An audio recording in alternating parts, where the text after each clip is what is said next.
transition back to throwing. So never want to do the championship with 2 hard throwing sessions. So now I can kind of get into a rhythm. Today was really good. I feel like technically I held things together well. And I just didn't have speed on that, what would be 3rd round. I kind of like tried to find that next gear, and it was almost a meter less. But that was not necessarily a bad thing. It means that if I can throw 22 mid, upper 22s on a slower throw, if I just get more reps and get my speed up, that there's a lot more distance there. Once you delivered, were you able to soak it in? I mean, I saw you cheering, trying to get the crowd involved, and then also the victory lap at the end. Yeah, I mean, we have such an awesome crowd here at Hayward. Just the atmosphere is awesome, and I feel like nowhere else in the world can I be hanging out for 40 minutes after the meet and still have people staying to want autographs. So as a shot putter, that's awesome just to see. It's something that throughout my career, I feel like not just me, but the other guys, Joe especially, have helped develop that culture and that passion for the shot put. So to see field events getting the love out here was really awesome. Yeah.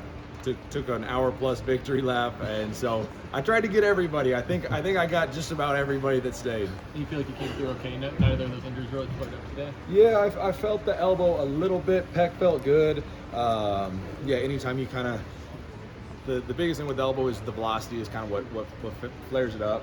So I'm gonna get some work done, get some ice on it, but it wasn't.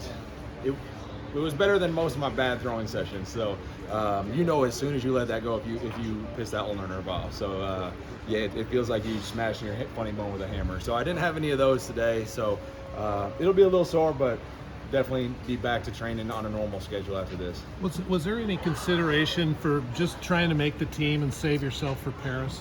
Yeah, so there was a thought, especially towards the end. I was thinking about passing throws. But I was relatively pain-free, and I felt like I was learning something each round. And so I backed off the intensity a little bit and tried to throw relatively more efficiently and focus on correcting errors that I was making. And so I think that showed up in the later rounds, because I was actually throwing pretty far at a slightly back down effort.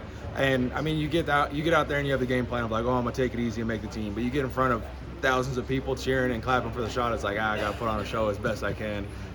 So it's tough to shut it down and say, no, I don't want to do this anymore. What's your best hope for 6 weeks and what you can do to win a 3rd gold medal? Yeah, so I mean, with the Olympics, it's always a challenge. The distances that you want to throw have to be relative. I remember the best example is before Tokyo, Peyton had a Fitbit, and we were at 15,000 steps before the final on the hottest day in Olympic history. So you put 15,000 steps in 3 hours in 100 plus degrees, and it's tough to throw far. So taking that into account, the biggest thing is getting the win at the Olympics. The distance is a bonus, but I would love to be in the shape that I can be in PR shape at the Olympics, and that's my favorite thing about being a world record holder, is that if you do get a PR, it's a new world record. So that's such a special feeling. But it has me really excited, because I feel like while the preparation wasn't perfect, I laid a great foundation to kind of taper the next 6 weeks. So today there was some really good things. Like I got a lot of power. I am not aggressive on my finish. I mentioned earlier, I've kind of modeled my technique a little bit more to be a little bit more finessey, kind of like a Zane Weir, because I've lost that big hit with the elbow issue. I don't have that big hit, the big finish, and the specific strength that I would like to have. And so I feel like out of the back, I was pretty solid today. I was bringing in a little more energy. I didn't have that turnover, that speed at the finish. So if I can have kind of that cute European setup along with the classic American smash finish on the shot, I should be throwing pretty far. Ryan, how excited are you just to have that crowd back at the Olympics, especially after going through and accomplishing what you did in Tokyo? Yeah, so I mean, Tokyo as a city, as a host city, they did a phenomenal job with the cards they were dealt. But I'm just the thing that I'm the most excited about is just feeling that Olympic atmosphere in Paris. You see the world come together, having an open Olympics, just with all the athletes, the fans coming together, and you really like uniting and finding commonality around sport. And there's just so much passion that the fans bring, that the athletes get to display in person. Something gets lost in translation with TV. So I'm so excited. And I mean, you saw it out there tonight. The louder the crowd is, the more energy, the farther we throw. So I think it's going to be an absolutely electric Olympic final. You've had so many big moments in Hayward, but the journey to get to this one has been different than Mhm. others.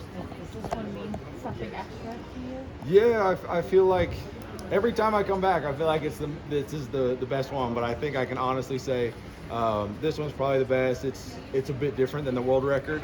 The world record was different of sorts. I feel like this had much more of a sigh of relief and kind of just proving to myself that I still got it. Because there's just a lot of self-doubt this spring at 31. I'm not at the end of my career, but there's that constant injury, and it's like, am I going to get that feeling back of throwing pain-free, of throwing efficiently? And so it kind of proved to myself that if I just keep moving forward. I mean, there was a lot of rough days along the way, and progress is not anywhere close to linear. So it was just kept hammering, kept moving forward, and got through it, and bought myself 6 more weeks to keep getting better.